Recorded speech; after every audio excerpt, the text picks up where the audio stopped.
Are Chinese lorries taking over the Kenyan market?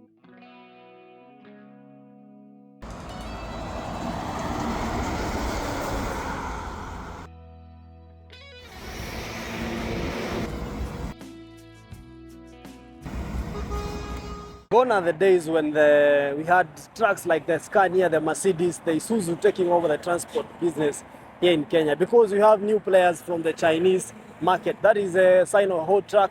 We have the FAW, we have the SHACMAN, we have Foton, and many other cars that are taking over 55% of the market share in this transport business. You don't believe it? In this video, we're going to look at that and the statistics, talk to drivers of, Chinese sector, Mercedes, Isuzu, tuone hizo gari ziko aje.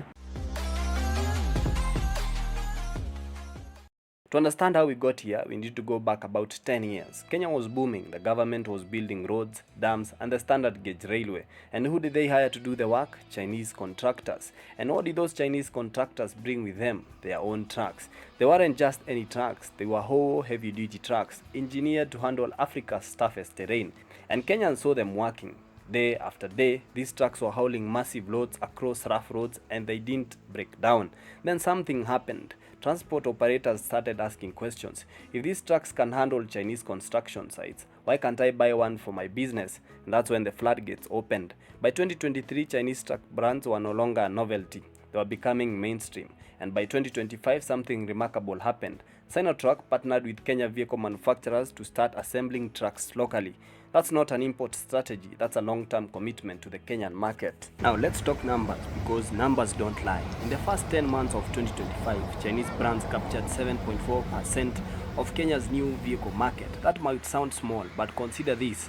That's 840 units sold through official dealers alone. The real number is probably much higher when you include informal imports.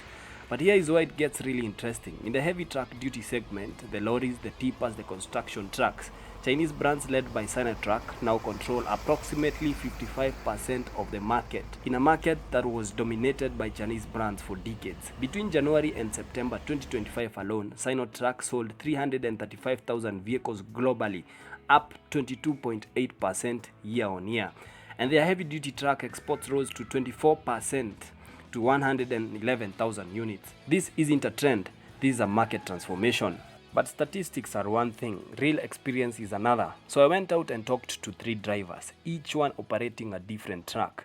Let me introduce you to them. Kwa majina naitwa Harrison Mashari. HOWO naweza sema nimefanya nayo more than 3 years sasa. Yeah, niko na experience ya 3 years and above. Ya hii gari ya Mchina. Yeah. Na hii gari ya Mchina, one thing Kenya inapendeo sana, nguvu. Uko 100% hiyo gari nguvu iko nayo. Na kama hii HOWO unaona vile iko kwa market ni double diff. Yeah. Double diff nayo construction yenyewe, gari ya Mchina kitambo ilikuwa inaogopa juu ya construction ya diesel. Walikuwa wanasema inakunywa sana ama nini, lakini Mchina alirudi kwa market aka reduce construction ya gari. Yeah. Hii gari haina different na AXA. Kama hii HOWO hii ni 380.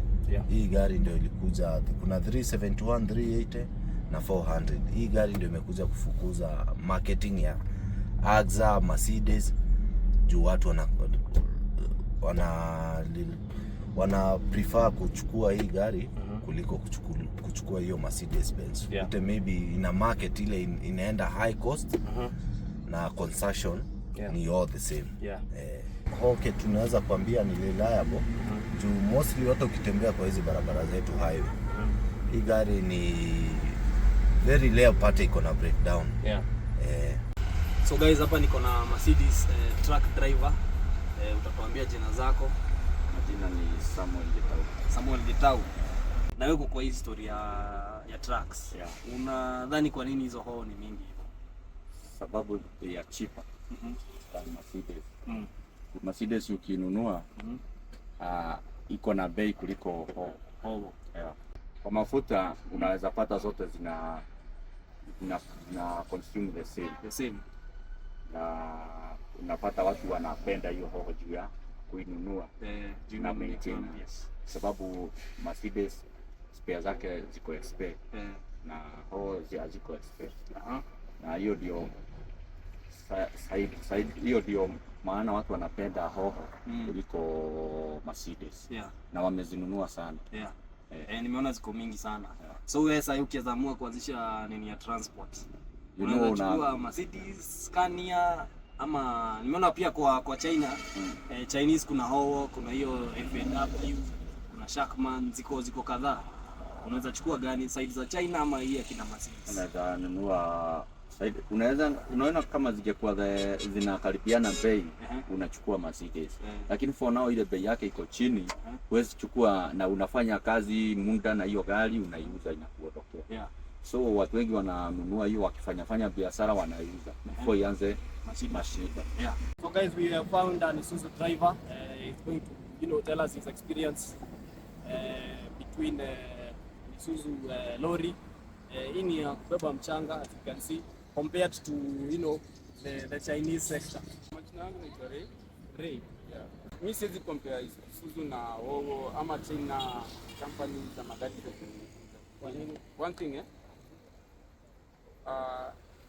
most of the Chinas are very cheap. It's a short term. Si gari unaweza fanya kuna durability. Then compare na Isuzu ni expensive. Na pia durability yake ni nzuri. Even ukiangalia the sector of the parts nini unaweza pata parts za Isuzu everywhere. Si kama China. Pia parts za China ziko very expensive. Whereby the Isuzu is very cheap. So, mimi naweza prefer Isuzu. What I heard from these drivers was fascinating. Each one had a different perspective, and that's exactly what we need to understand about this market shift.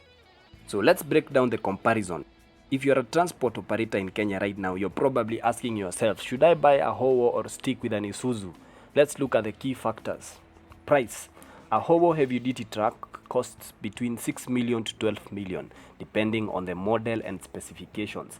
An equivalent Isuzu or Mitsubishi Fuso, you're looking at 10 million to 15 million. That's a 30 to 50% price difference. For a small operator, that's a game changer. Fuel consumption. Here is where it gets interesting. HOWO trucks are engineered for fuel efficiency. According to the drivers I spoke to, a HOWO can achieve 5 to 6 kilometers per liter on highway driving, depending on load and terrain. Isuzu trucks typically achieve 4 to 5 kilometers per liter. That doesn't sound like much, but over a year of long-haul driving, that adds up to real savings. Reliability. This is where Japanese trucks have historically dominated. Isuzu and Mitsubishi have decades of proven reliability in the African market. But here's the thing, HOWO trucks have been operating in Kenya for nearly a decade now, and their failure rate is lower than many people expect. The drivers I spoke to reported minimal major repairs. Spare parts availability. This is crucial. For years, the weakness of Chinese trucks was spare parts, but that's changing. Sifao Mobility Kenya, the official Sinotruk distributor, has invested heavily in the local spare parts inventory. You can now get genuine HOWO parts in Nairobi within 24 to 48 hours. Isuzu still has the advantage of a longer established parts network, but the gap is closing fast. Resale value. This is a big one. Japanese trucks hold their value far much better in the second-hand market. A 5-year-old Isuzu will still fetch a decent price. A 5-year-old HOWO, the resale value is less predictable. This is a real concern for operators who plan to sell the car after a few years. Total cost of ownership. When you add it all up, purchase price, fuel, maintenance, spare parts, and resale value, the numbers are surprisingly close. For a transport operator doing high-volume work within Kenya, a HOWO often wins on total cost of ownership. For someone doing long-haul international routes or planning to resell in 5 years, an Isuzu might still be the safer bet. The bottom line, it's not that one is objectively better than the other. It depends on your business model, your routes, and your timeline. So to answer the question I asked in the beginning, are Chinese lorries good? Yes. Are they taking over Kenya? Yes. Is that a bad thing? No. Is the market doing what markets do? Evolving and adapting. Which side will you choose? The Chinese market or the Japanese market when it comes to transport business? Let me know in the comments.